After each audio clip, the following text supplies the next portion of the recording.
Nos dias 9 e 10 de abril, nós tivemos um evento sobre a reforma tributária nos Estados Unidos, nos nossos escritórios de São Paulo e de Porto Alegre, com a participação de colegas advogados tributaristas de Baker McKenzie, Chicago, Miami e São Francisco.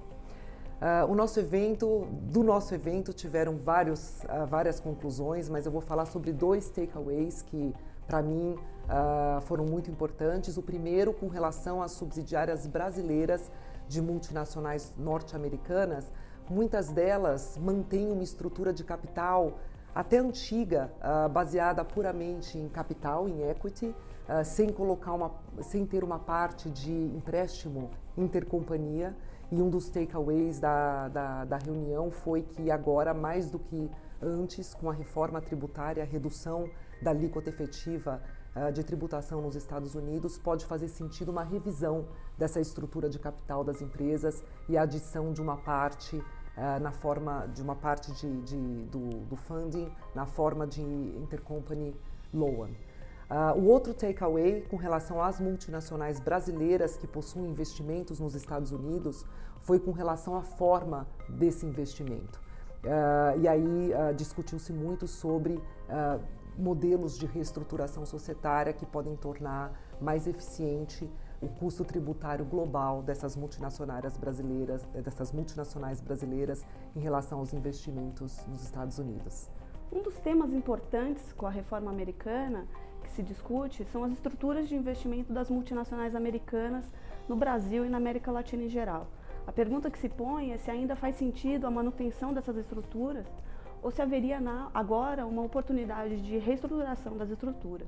Isso tudo porque houve uma mudança no regime de tributação dos lucros no exterior nos Estados Unidos. Com a reforma americana, alguns pontos passaram a ser importantes a ser revisitados na legislação brasileira para as empresas no Brasil. Um desses pontos é o compartilhamento de custos, o cost sharing. A Receita, ao longo dos anos, foi definindo requisitos para aproveitamento do cost sharing. Com o fim da possibilidade das empresas americanas se creditarem do imposto no Brasil, isso faz com que todo o imposto pago no Brasil seja, na verdade, custo da subsidiária da matriz. Mas muitos dos custos de back-office, os custos administrativos que as matrizes fazem para o mundo todo, muitas empresas subsidiárias brasileiras de matrizes americanas não aproveitam todo esse potencial de cost sharing. A partir agora da reforma, surgiu um grande interesse em que isso seja aproveitado. A próprios posicionamentos da Receita Federal têm definido diretrizes bem claras.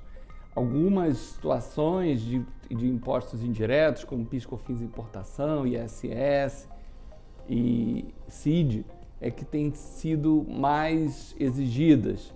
Mas é importante considerar todo esse cenário, inclusive a possibilidade de compensação desses tributos. Inclusive o imposto de renda na fonte ainda continua possível de ser dedutível pela matriz americana. Então, em suma, o cost sharing voltou a ser um ponto importante.